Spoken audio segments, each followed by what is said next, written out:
पूज्य मलुकपीठ वाले महाराज जी कथा हम चलते फिरते सुनते रहते हैं, कुछ ना कुछ नवीन भाव मिलता है। आप एक दिन कथा में श्री मलुकदास जी का चरित्र बता रहे थे और उस चरित्र में एक बहुत सुंदर कथा सुनाई, बहुत ध्यान से सुनना। महाराज जी सुना रहे थे कि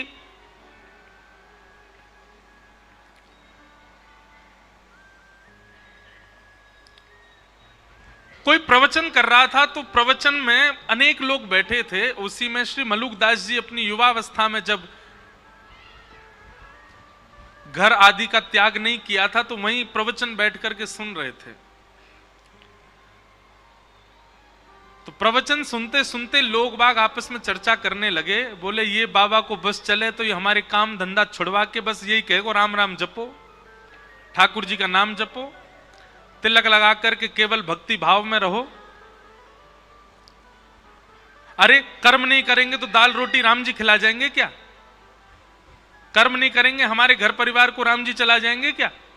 ये भी कथा वक्ताओं पे कोई काम नहीं है, बस एक ही बात कहते हैं, जहां ले चलोगे वहीं मैं चलूंगा। हैं ठाकुर जी जहां ले चलेंगे, ऐसे थोड़ी होता, कुछ अपनी बुद्धि विवेक से भी तो करना पड़ेगा। ऐसे लोग चर्चा कर रहे थे और मलुकदास जी बैठ करके सुन रहे थे।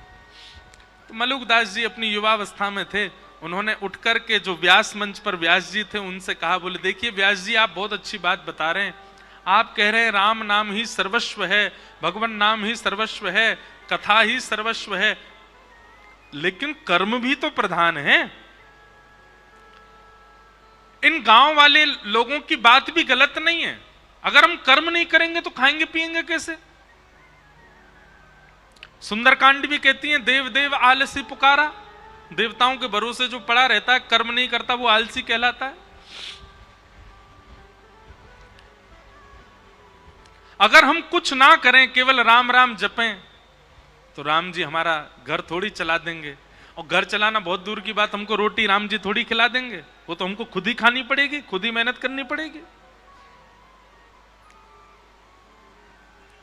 व्यास जी ने कहा देखो भैया आपकी बात हम उसको प्रणाम करते हैं, पर अगर किसी के चित्त में अखंड विश्वास हो ठाकुर जी के प्रति और ठाकुर जी के प्रति कोई संबंध उसका स्थापित हो गया हो और वो ठाकुर जी पर इतना भरोसा कर ले, इतना विश्वास कर ले कि श्री राम जी ही मेरे सर्वस्व हैं, वो कुछ ना करे राम राम जपे राम जी खिलाएंगे उसको।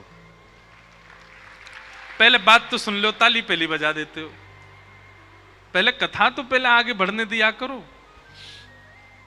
व्यास जी ने मलुकदास जी, तो मलुकदास जी बोले ठीक है, मैं अटूट विश्वास के साथ आज से राम नाम जप में बैठ रहा हूं, और मैं गांव में नहीं बैठूंगा, मैं जंगल में जाऊंगा, और जंगल में भी बीहड़ जंगल में जाके बैठूंगा जहां मुझे कोई नहीं जानता हो, कोई नहीं पहचानता हो, जहां पर हिंसक जीवों के अलावा कोई आता ही ना हो।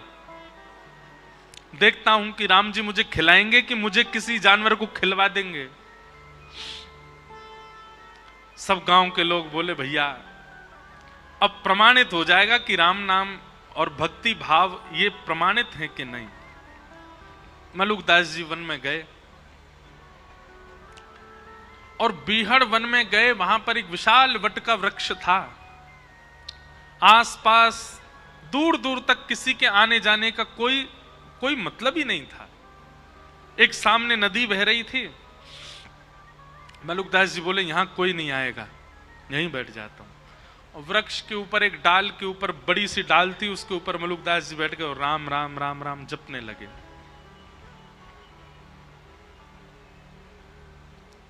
आप राम नाम का जप कर रहे थे, मन में अनंत विश्वास था राम जी के प्रति कि श्री राम जी सब भक्तों पर अनुग्रह करते हैं, मुझे भी श्री राम जी अनुग्रहित करेंगे। इस विश्वास के साथ राम नाम जपने लगे। आपका राम नाम जप चल रहा था, घंटों तक राम नाम जप चलता रहा। तभी कुछ यात्री घोड़ा पे बैठ करके वहां से निकलने लगे। आप लोगों ने विचार किया ये स्थान तो बहुत बढ़िया है, बढ़िया नदी भी बह रही है और यहां दूर दूर तक कोई है भी नहीं, यहीं स्नान करते हैं और फिर बढ़िया जो भोजन लेके आए यहीं पाएंगे प्रेम से। यात्री जन अपने घोड़े से उतर गए, नदी में स्नान आदि करके जैसे ही अपना भोजन आदि सब उन्होंने खोला, इतने में ही डाकू और डकैतों ने वहां आने लगे, उनके घोड़ों की नालों की आवाज आने लगी। तो जितने यात्री थे उन सब ने विचार किया, बोले भैया बड़े बड़े डाकू आ रहे हैं, ये सब हमको मार देंगे, सब हमारा सर्वनाश, जल्दी भागो यहां से। सारे यात्री अपना भोजन पानी वहीं छोड़ छाड़ करके भाग गए। डाकू आए, डाकुओं ने आकर के देखा कि महाराज सुंदर सुंदर रबड़ी, सुंदर मिष्ठान, सुंदर 56 भोग और रोटी आदि सब वहां खुली रखी है।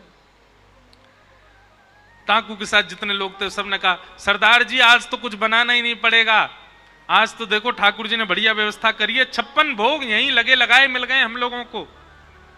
अब तो आज तो यहीं रोटी पाएंगे, यहीं लड्डू उड़ाएंगे, यहीं प्रेम से रबड़ी पाएंगे और इसी से ही आनंद होएगा आज तो।